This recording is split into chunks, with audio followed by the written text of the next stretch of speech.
now your host, Walt Disney. Of all of the mysteries in nature, the one that has puzzled man the most is the flight of birds.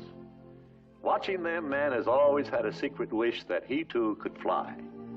Nearly all of us have had this dream at some time in our lives, and when we see the birds performing their graceful maneuvers, we can't help but experience the wish all over again.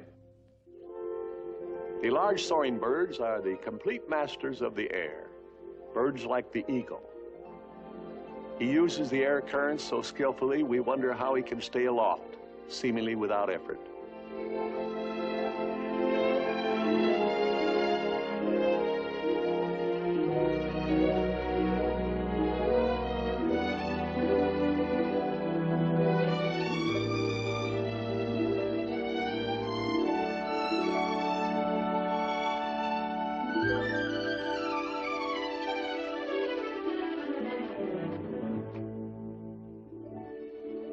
The familiar seagull is another who is perfectly at home with the air currents. Sometimes he looks as though he could go on like this forever.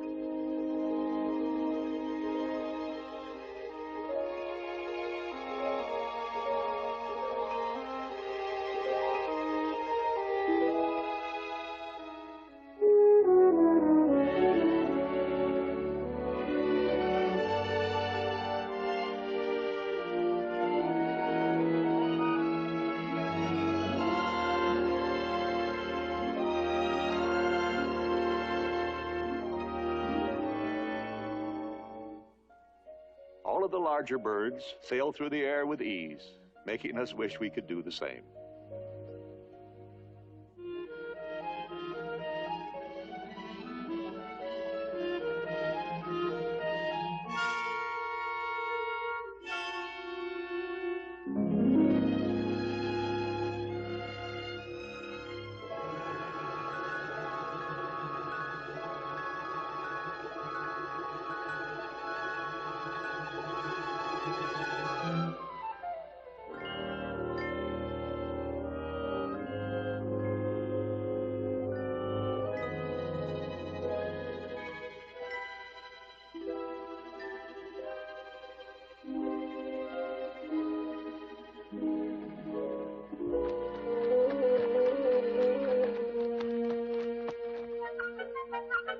Even the hummingbird is a flying machine of a sort. We might call him nature's helicopter.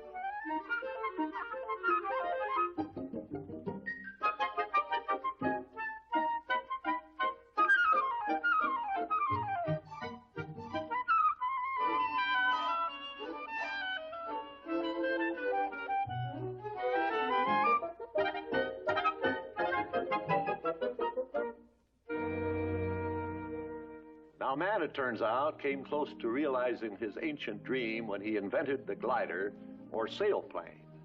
In a sailplane, you pitch your skills and your reflexes against the air currents just as the birds do. It's about as near to flying like a bird as it's possible to come. Our story on this show is about a boy who got wrapped up in sailplanes and almost wrapped one around a mountain. It's called The Boy Who Flew with Condors. And it begins, as might be expected, with a boy and a condor.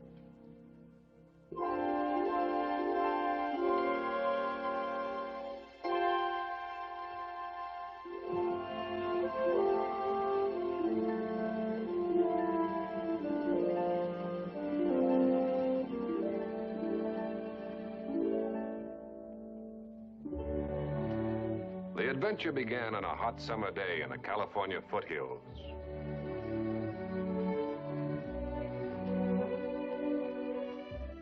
As was his habit at this time of year, the boy climbed higher and higher till he came to his favorite vantage point.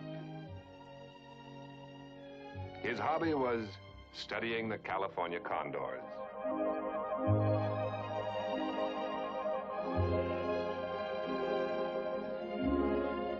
He was fascinated by their amazing power of flight. But the boy was a dreamer who, like most of us, wished that he too might soar on magic wings above the earth. He spent many an hour like this, watching, envying, marveling at their effortless grace.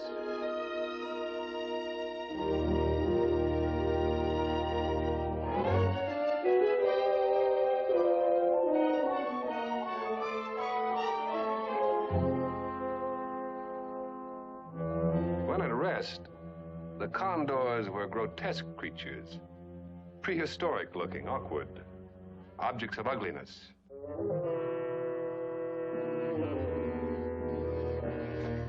But when they took to the air, a transformation seemed to take place. They became masters of their element with a majestic beauty all their own.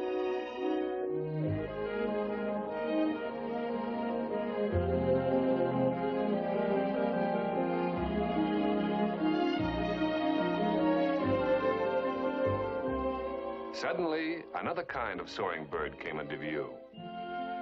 Silent, swift, without any propulsion except the air currents. It rode the winds like the great condors themselves.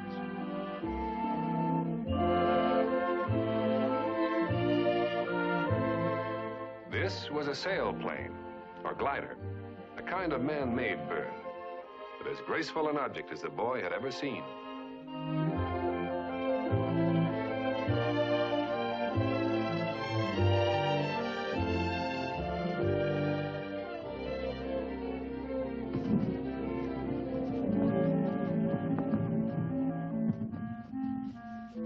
The boy knew he must have a closer look.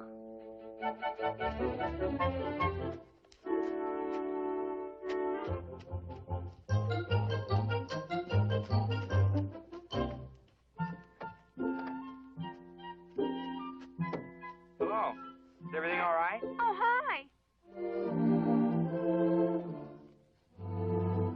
Hey, would you be my witness to verify that I landed here? I just completed my overseas distance, and I'm going to need a witness to sign to make sure that I did it.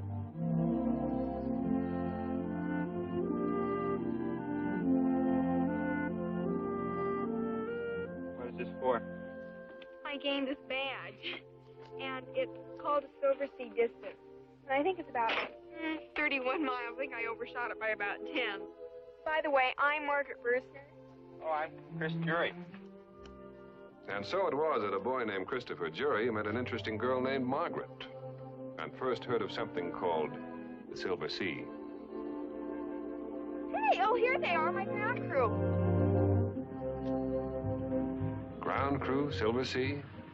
The language of sailplaning was new to the boy and strange. But though he couldn't know it now, before long it would all become familiar and exciting as it seemed to be to Margaret and her friends.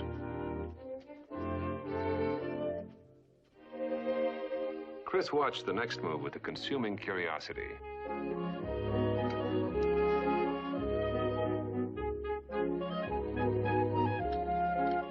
So that was how you got one home. You took it apart and carried it back to its starting point.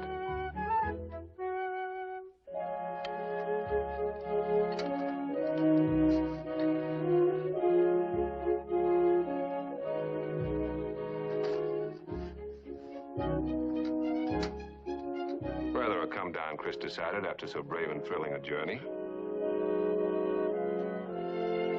For seeing the plane and the vast sky had done something to the boy. Here, he realized, was a dream. Here was soaring to match the great condors. The girl had said to come and try it sometime.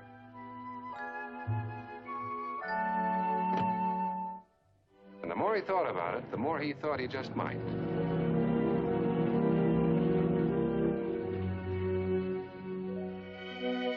The following weekend, Chris attended his first soaring meet as Margaret's guest. Torrey Pines, one of the finest sailplane spots of the California coast. For Chris, it was all something of an eye-opener, a whole new world of excitement. Sailplaning, Margaret explained, was the coming thing, the sport of the moment, attracting enthusiasts by the thousands. From Torrey Pines to Texas, from Texas to New York and back, all across the nation, it was becoming the fun thing to do.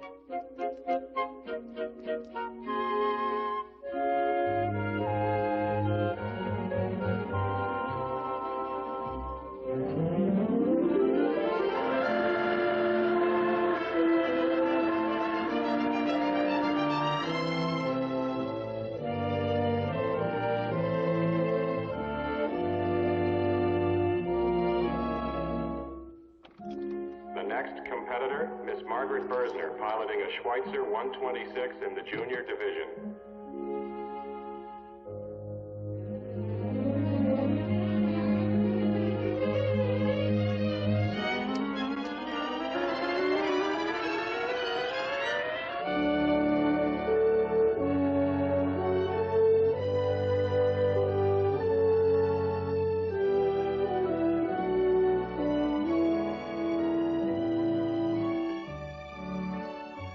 At the age of 14, Margaret was the youngest flyer in the meet. But the reflexes of youth are instinctive and much at home in a sailplane. And now she put on a show none of the other pilots had even attempted. Watching from the sidelines, Chris began to feel envious. If a mere girl could do this, why couldn't he?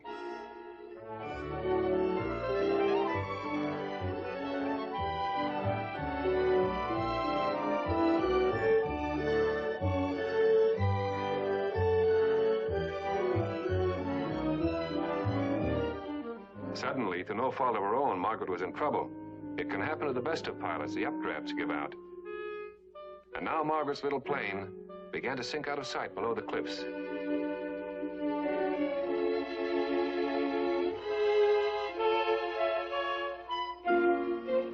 Fortunately, the beach itself was an ideal landing strip. In fact, the spot all pilots headed for in an emergency. And Margaret handled her little plane with a veteran's cool skill. In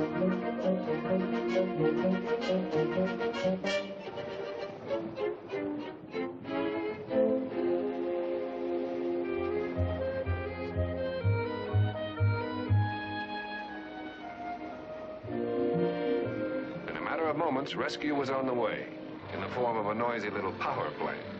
At least all engine-powered planes seem noisy to the true sailplaner.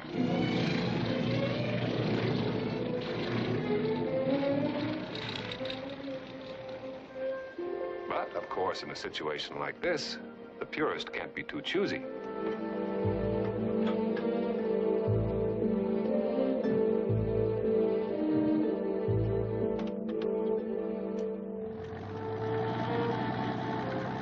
Even under the best of conditions, a tow line takeoff can be tricky. And this one had some extra complications: a slanting beach, a stiff crosswind, and a water hazard.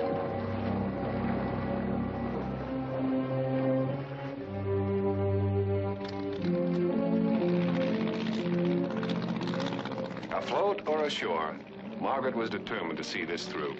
It was embarrassing to skid into the drink. It made you look bad in front of the other pilots, especially for a girl. This time she really buckled down to business.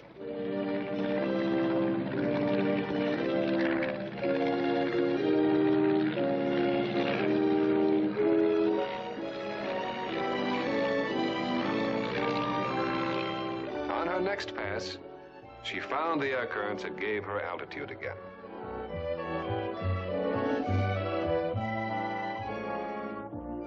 No more shenanigans.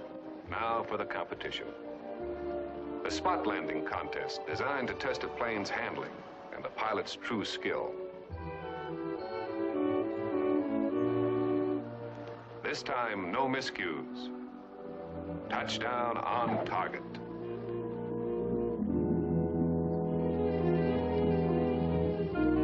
Chris decided for a slip of a girl 14. It was about then that he concluded there really was something to this sailplaning. By the next day, Chris was ready to take up Margaret's invitation to come try it. But when he arrived at her soaring school, he was hardly prepared for the numbers and variety of sailplanes to be seen. Craft of every sort, from trim single-seaters to workaday two-place trainers.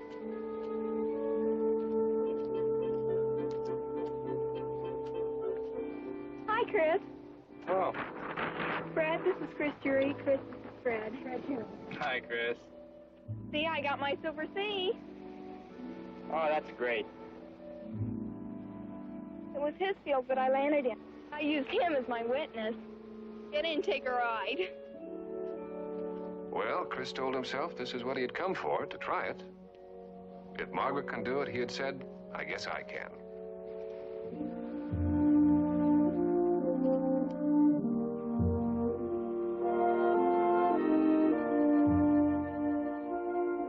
find the shoulder straps were fastened, and the seat belt secured, and the cockpit closed, he began to have some slight misgivings.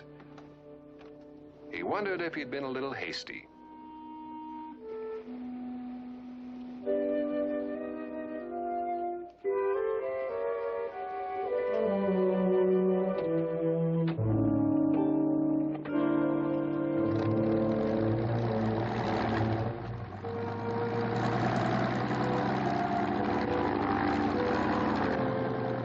Attached. Tow plane ready. Too late to back out now.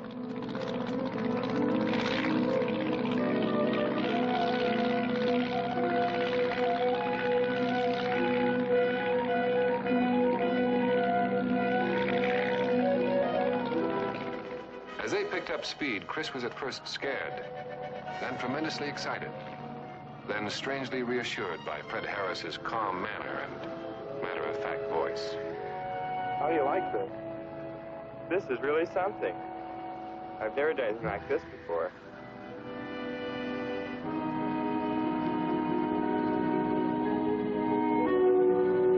All we're doing at the moment is just towing to altitude. What is the normal release? 2,000 feet above the ground. We have no means of actually launching ourselves from the ground. Once in the air, we find uprising currents of air. Then we have the opportunity to a more sustained flight. Okay. Now, if you want to pull that little red knob ahead of you, on the dash there, we'll be free from the tow plane.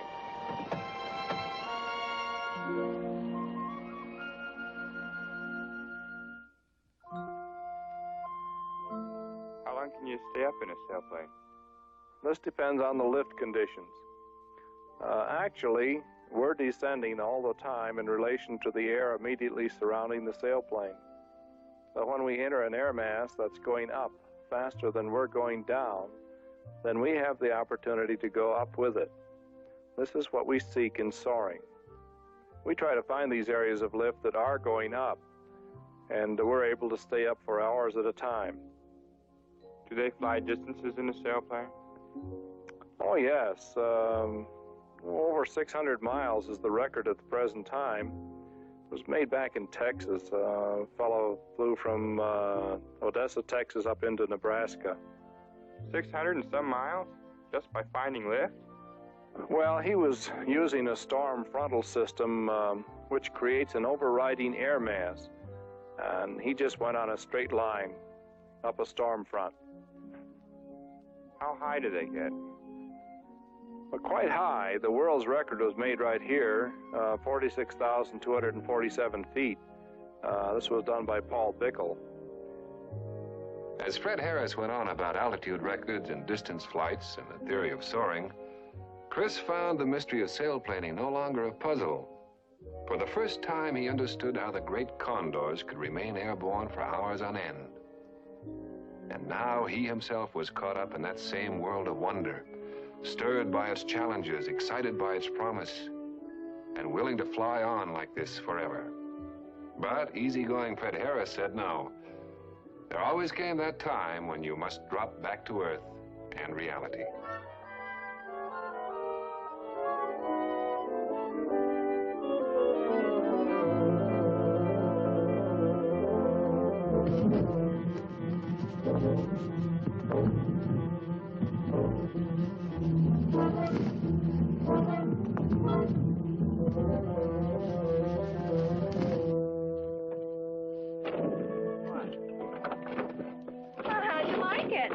Loved it.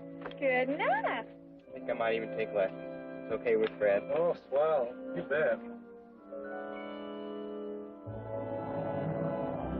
It was on the boy's next flight that he cast his lot with the Condors, yielding himself completely to the lure and the thrill of soaring. How would you like to try your hand at flying this? Yeah, I sure would. Okay, just take hold of the stick lightly with your right hand, feet on the rudder pedals. Now, to make the sailplane go in the direction that we want it to go, always apply pressure on the controls in the direction we want the sailplane to go.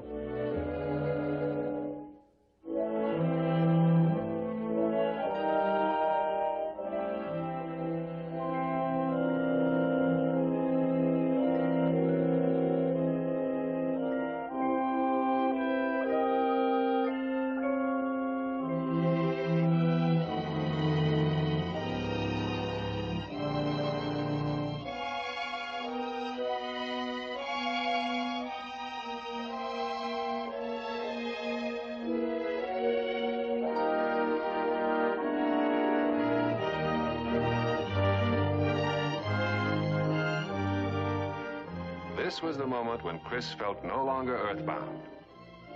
The wings of the plane seemed actually his own. Here was true adventure and challenge.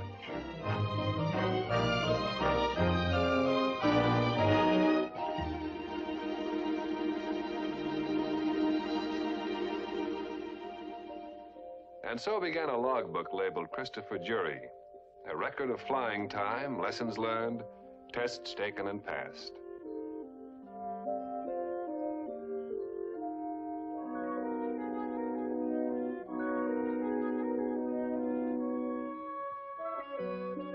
And then the big day every pilot hopes for, the first solo flight. Well, would you like to try it yourself? Yeah, sure would. Okay, you ready, huh? Yeah. Well, just remember now to Stay relaxed and keep your eye on that reference on the tow plane. And if you do get into any problems you feel you can't handle, pull the release, come on back to the field. You're always within gliding distance. And don't get carried away with soaring now. We want you back here to the field. And good luck. Have a real good flight. Thanks a lot.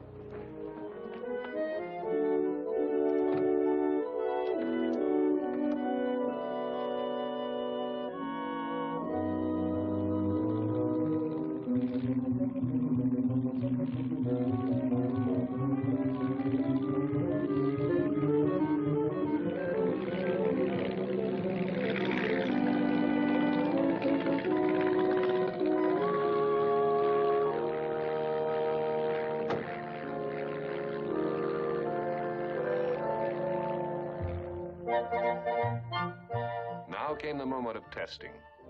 How well would he do on his own in the vast air ocean?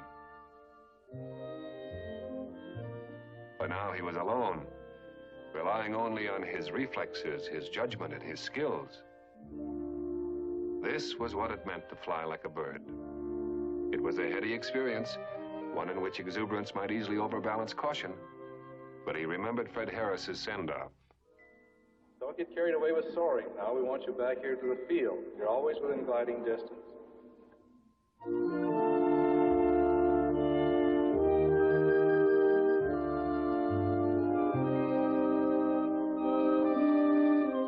Coming down, he discovered, was almost harder than going up.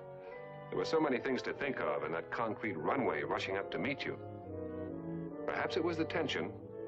Maybe he tried too hard.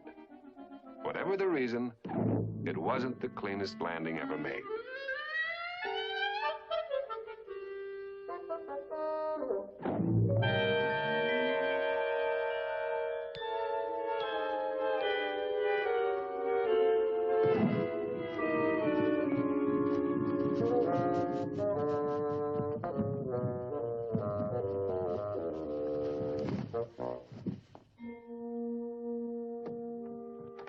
But then, as the saying is, any landing's a good landing if you can walk away from it.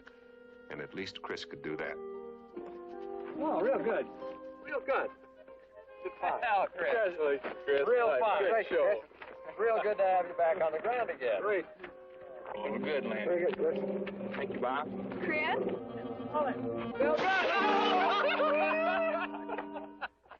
Now Chris was a sailplaner. And to prove it, he had had the traditional baptism that follows a first solo.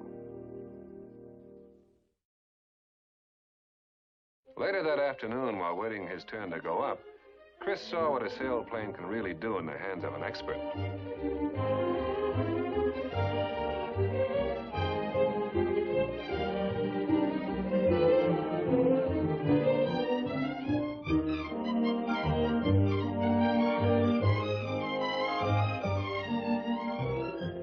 Someday he'd perform aerobatics like that. But first things first. The problem of the moment was the Silver Sea test. Cross country, 32 miles, 5 hours aloft, and altitude gained 3,280 feet. Wildlife observed en route, an unexpected dividend, but no extra points.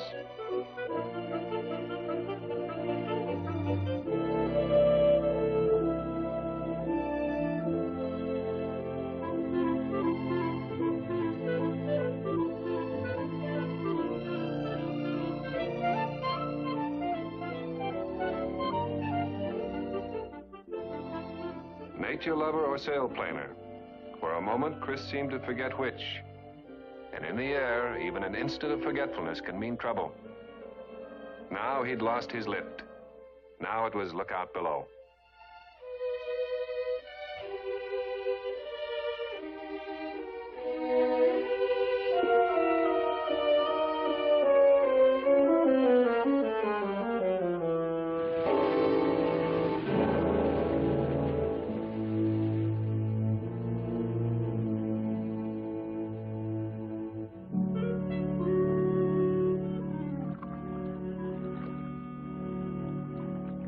Well, to repeat an old saying, any landing is a good one if you can swim away from it. As it turned out, the damage to the plane was rather slight, especially when compared to the damage to Chris's ego and the severe dent in his pride. Fred Harris let the boy stew a bit, just a wee bit for his own good. Then, generously, he turned on the famous Harris grin. After all, he knew as well as anyone that it's a rule of the game: when you've got to come down, you've simply got to come down. Duck pond or no duck pond.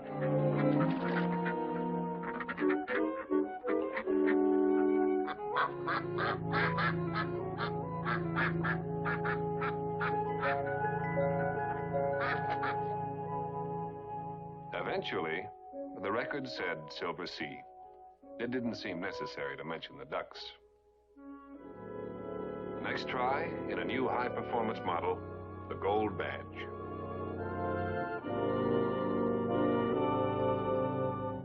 "187 miles of non-stop flight and a climb of almost 10,000 feet. And to prove the point beyond doubt, a recording instrument called a barograph to register every change in altitude.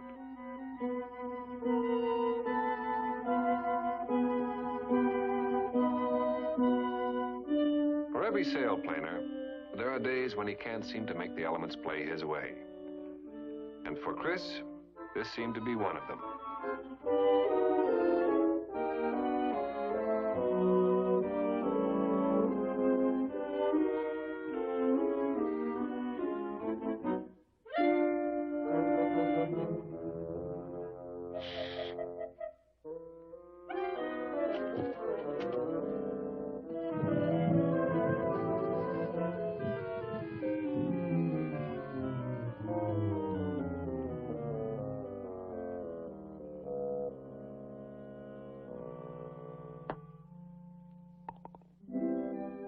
For Chris, a perfect approach.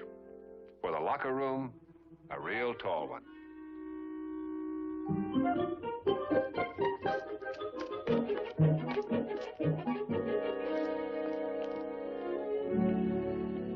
Milt, I'd like to have you meet this boy. Chris, this is Milt Thompson, the test pilot at NASA. Pleased to meet you, sir. How do you do? Milt's invited us over to take a tour of the Flight Research Center. Would you like to go? Oh, man, would I? Hey, that's really neat. Thought maybe we could show you another type of gliding you might be interested in. The art of sailplaning suddenly took on a whole new meaning for Chris when he and Margaret visited Edwards Air Force Base. For here at NASA, in a realm of space thinking and imaginative ingenuity, men had found ways to put the science of gliding to new and surprising uses. Test pilot Thompson told them a bit of what was going on. This is one of our X-15 research aircraft. It's rocket-powered, and we've flown in excess of 4,000 miles an hour and 350,000 feet in altitude. We call it a hypersonic glider.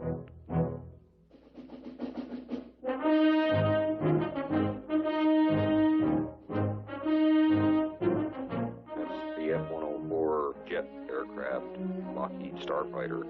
We use them as proficiency trainers for the X-15 pilots. To the fascinated visitors, nothing seemed less likely to fly than this odd contraption.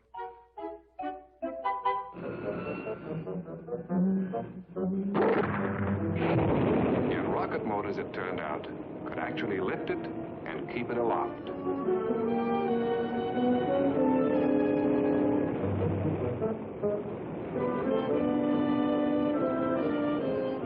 This This weird-looking craft is a lunar research vehicle designed to study problems involved in landing on the moon.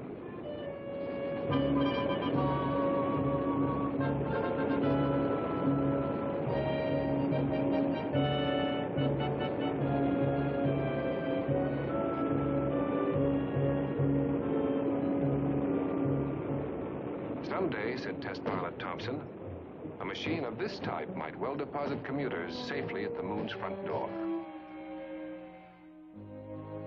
The oddest glider of the lot, if glider it could be called at all, proved to be this stubby little craft, officially the M2, but more affectionately called the Hot Brick and the Upside-Down Flatiron.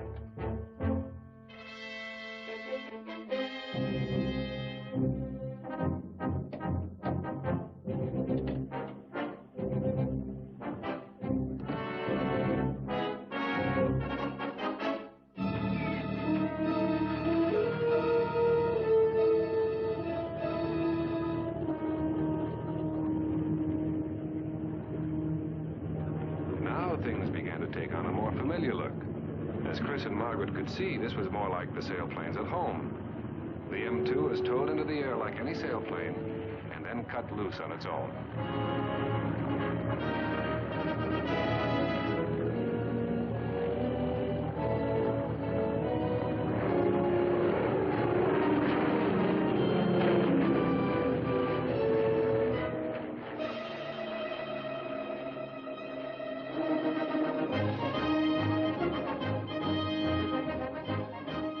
Still in an experimental stage, this they learned is how future astronauts may eventually make their return to Earth, by gliding down through the atmosphere to almost any predetermined landing point.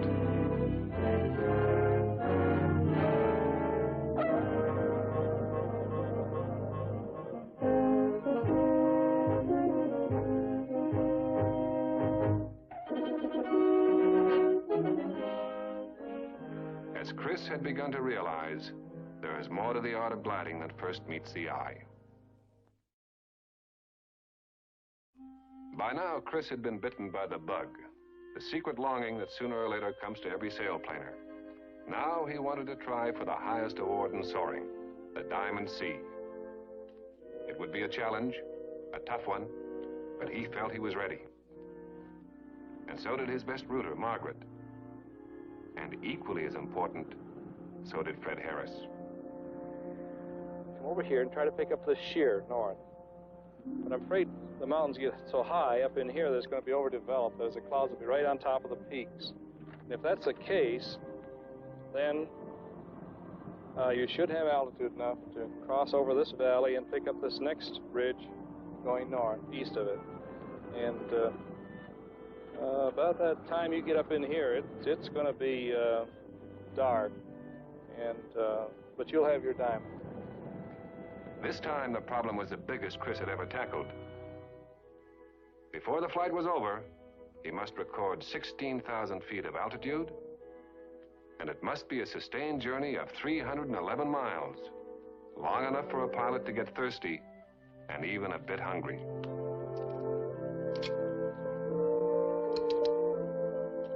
It helped to know that Fred Harris had confidence in him. And, of course, he knew he had Margaret pulling for him, too.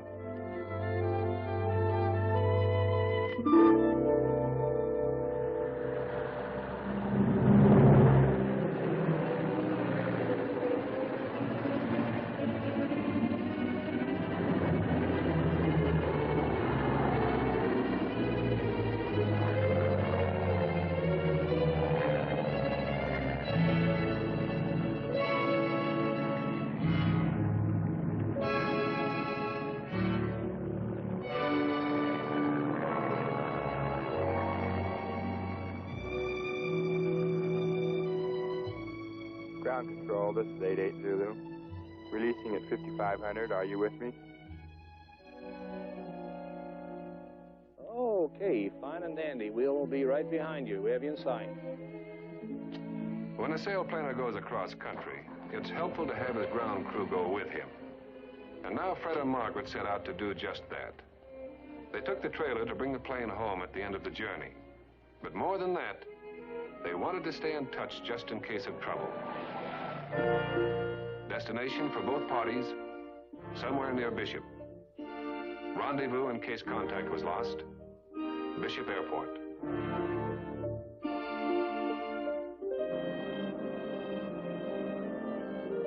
Zulu, this is ground control. I'd move over against those hills a little bit more there. You might get a little push up there from ridge lift. Might try it anyway. Chris appreciated Fred's advice and immediately undertook to follow it. It was good to have an experienced observer along. The first hour, everything went smoothly, exactly according to plan. Ground control, this is 88 Zulu. The lift's pretty good up here. I can keep going, I guess. I'm right on course. 88 Zulu, over. Though Chris was on course, as he had said, it wasn't long before the ground crew was not. That was the beauty of travel in the sky. No detours. But the earthbound travelers weren't so lucky. Now they'd have to double their speed and try to catch up, if they could on these bumpy back roads.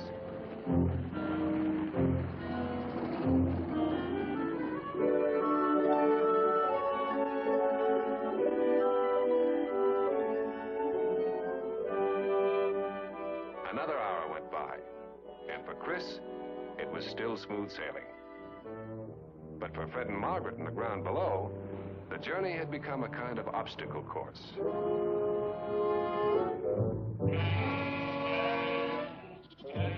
This wouldn't do. Much more of this and they'd never catch up. 88 Zulu, meanwhile, was doing fine. No roadblocks up here. The altimeter said what it was supposed to say, and Chris felt he could even relax a bit.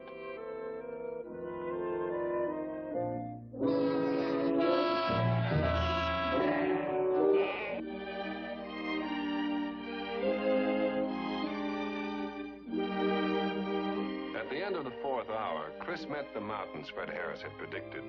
And fortunately, the clouds were not right on top of the peaks, at least not yet. No more relaxing now. From here on, he must tend strictly to business. Careful flying, alert attention, and supreme caution.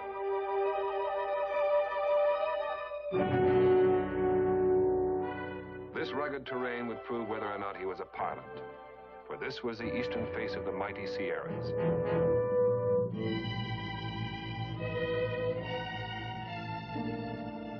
This was where the hot desert air rose thousands of feet to form what airmen call the Sierra Wave. It was country to take a sailplaner far, if he was game for the risk.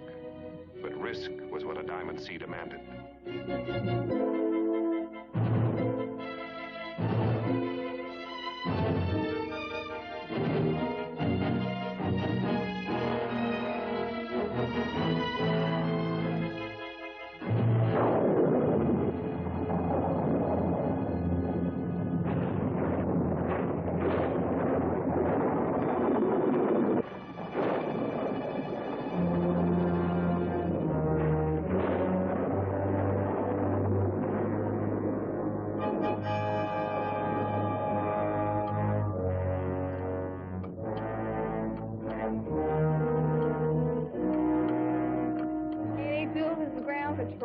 We have a slight delay, flat tire, and it's beginning to rain. How's it up there? Up there, it was bad and getting worse, for Chris had lost radio contact.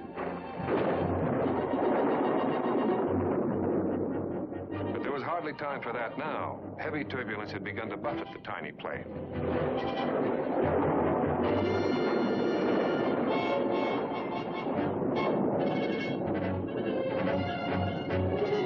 Chris had his hands full just trying to keep it under control.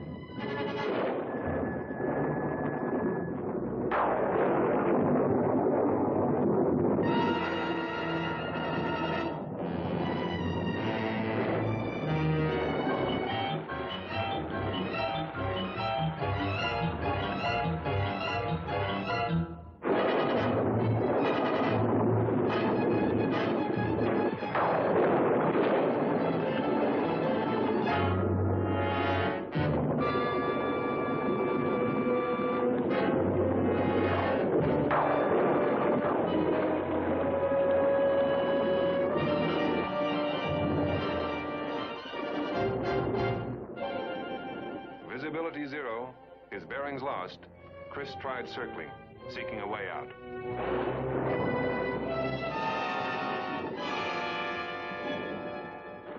88 Zulu, this is ground control. Can you hear us?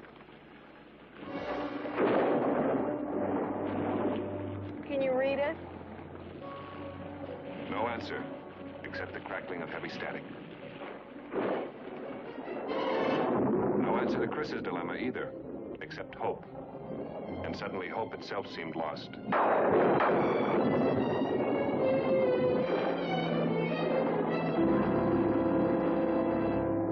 Altitude gone, visibility gone, situation deadly. Then, wonder of wonders, Chris saw a familiar form. It was his old friend the Condor, leading him to safer air and clearer skies.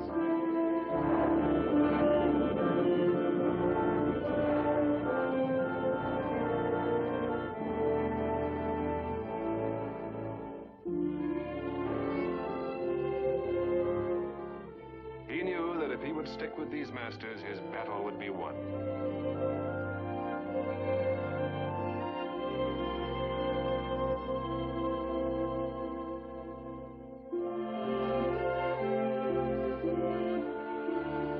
He followed their every move and became, for the moment, a Condor himself.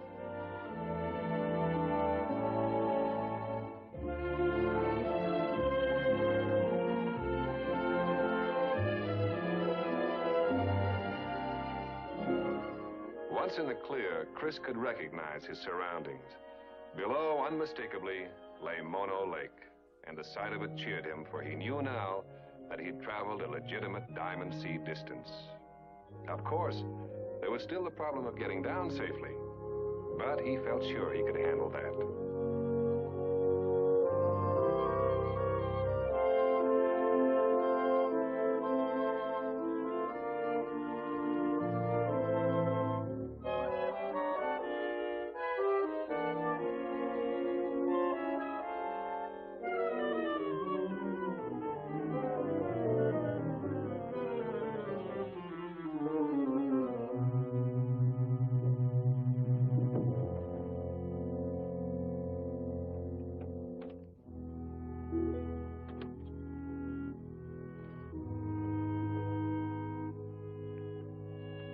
Good old Earth at last.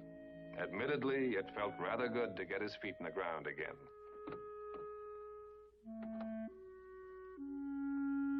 He knew where he was, and yet he didn't.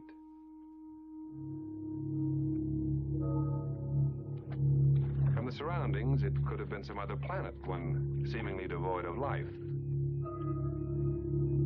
And that was his problem now. To verify his Diamond Sea achievement, he had to find a witness. Someone to say he'd actually landed here.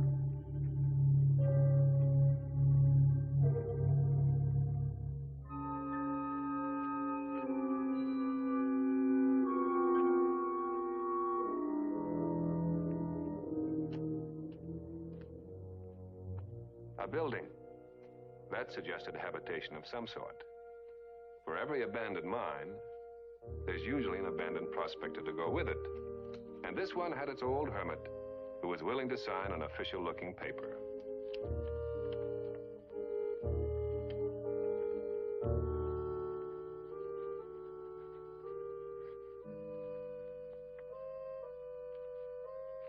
Now the Diamond Sea was his. And now there remained one last little problem. How to get in touch with his friends. Chris was safe all right, and he knew he was safe. But they didn't, and they would worry. The conquering hero returns, but what a letdown in his moment of triumph to come home like this. Actually, it had never been Chris's intention to come home like this. He remembered all the times Fred Harris had to come and bail him out of duck ponds and golf courses. And now he was determined to get back under his own power.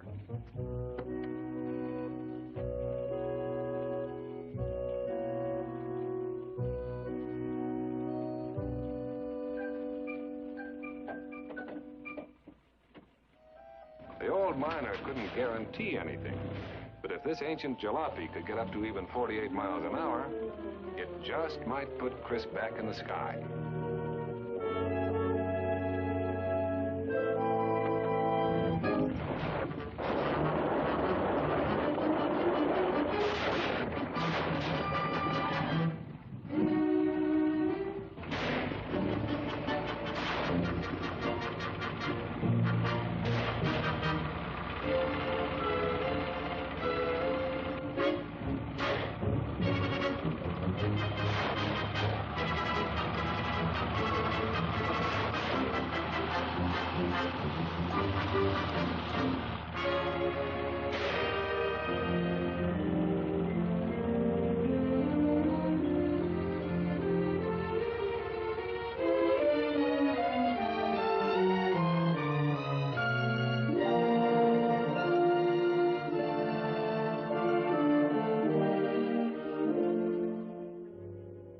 At the Bishop Airport, meanwhile, Fred and Margaret kept the appointed rendezvous. They had almost given up hope, when out of the dusk, like a whispering wind, a shadowy sailplane floated gently to Earth. It was Chris, at last, home in triumph to receive their warmest congratulations.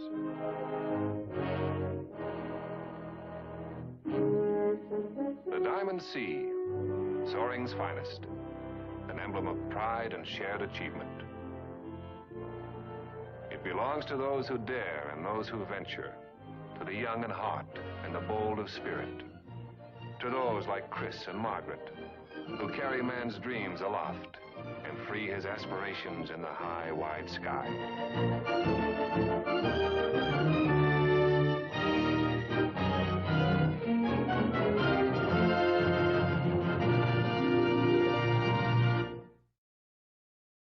That's how a boy won the highest award in soaring, but not without some help from those real masters of the sky.